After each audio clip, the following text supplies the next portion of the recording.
Hello दोस्तों, नमस्कार। आप सभी का हमारे YouTube चैनल पर स्वागत है दोस्तों।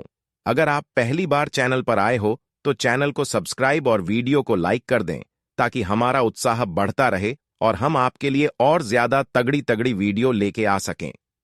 आप सभी देख ही चुके होंगे कि हमने अयोध्या कांड का वर्णन पिछली वीडियो में कर चुके हैं और जिसने नहीं देखा हो वह जाकर देख सकता है। लिंक डिस्क्रिप्शन बॉक्स में है। अयोध्या कांड महर्षि वाल्मीकि द्वारा रचित महाकाव्य रामायण का अयोध्या कांड दूसरा भाग है, जिसमें अयोध्या के राजा दशरथ को प्रभु राम को राजगद्दी पर बिठाने का विचार, राम के राज्याभिषेक की तैयारी, राम को युवराज बनाए जाने पर दासी मंथरा का कैकई को भड़काना, कैकई का कोप भवन में प्रवेश, राजा दशरथ से कैकई का वरदान मांगना, राजा दशरथ की चिंता, भरत को राज्याभिषेक और राम को 14 साल का वनवास, राजा दशरथ का अपनी पत्नी सुमित्रा के पास विलाप करते हुए प्राण त्याग का वर्णन किया गया है। आपको बता दें कि इस महाकाव्य के अयोध्या कांड में 119 सर्ग हैं और इस सर्गों में 4286 श्लोक शामिल किए गए हैं।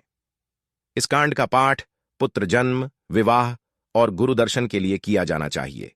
श्री राम के राज्याभिषेक की तैयारी।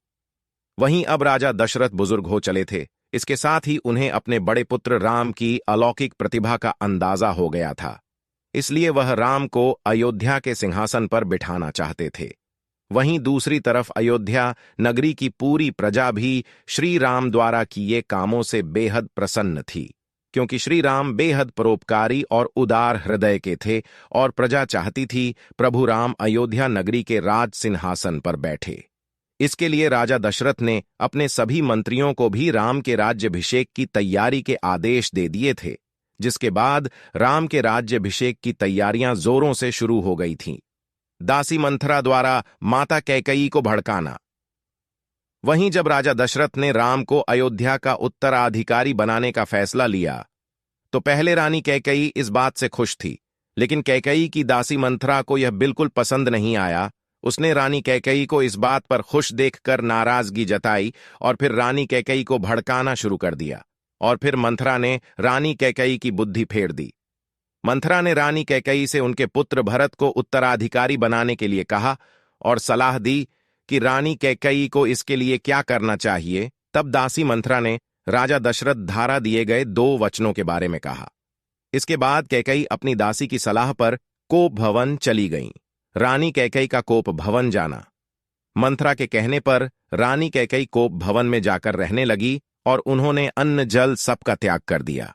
वहीं दूसरी तरफ राजा दशरथ अपने पुत्र राम के राज्याभिषेक को लेकर काफी खुश थे और पूरा महल खुशियां मना रहा था, और यह खुशी राजा दशरथ अपनी प्रिय रानी कैकई से भी बांटना चाहते थे। इसके लिए वे कैकई के कक्ष में जाते हैं, लेकिन वहां जाकर वे रानी कैकई की हालत देखकर उनकी चिंता के बारे में पूछते हैं। तब रानी कैकई उनकी किसी भी बात का कोई जवाब नहीं देती हैं।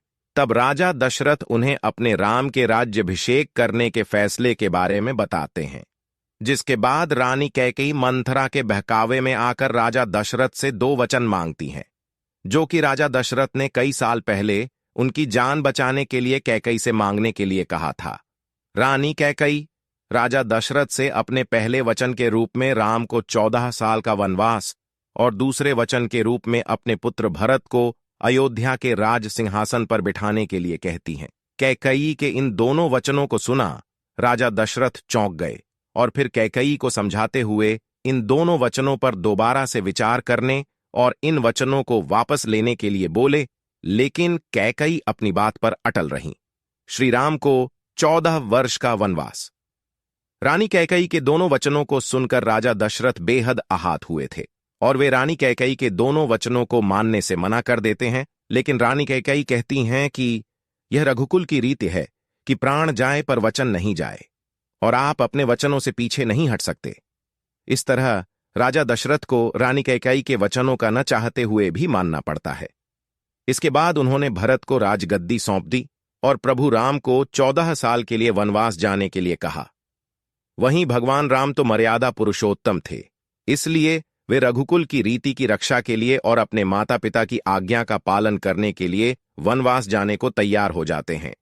वहीं जब माता सीता और उनके भाई लक्ष्मण को वनवास जाने के बारे में पता चला तो उन्होंने भी राम के साथ वनवास जाने का आग्रह किया। पहले तो श्री राम ने माता सीता को वन ले जाने के लिए मना कर दिया। तब सीता ने प्रभु राम से कहा कि जिस वन में आप जाएंगे वही मेरा अयोध्या है और आपके बिना अयोध्या मेरे लिए नरक की तरह है। जिसके बाद वे सीता को अपने साथ ले जाने के लिए तैयार हो गया और बाद में लक्ष्मण को भी अपने साथ वन ले जाने की अनुमति दे दी। इस तरह प्रभु राम, माता सीता और लक्ष्मण तीनों अपने 14 साल के वनवास के लिए निकल पड़े। वियोग में निकले राजा दशरथ के प्राण।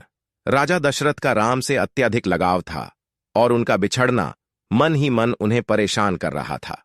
वह यह वियोग सहन नहीं कर सके और कुछ समय बाद अपने पुत्र के वियोग में उन्होंने प्राण त्याग दिए। इस दौरान भरत अपने मामा के यहां गए हुए थे। तभी उन्होंने इस घटना के बारे में सुना, जिसके बाद वह अपनी माता कैकेयी पर अत्यंत क्रोधित हुए और उन्होंने अपनी माता का त्याग कर दिया।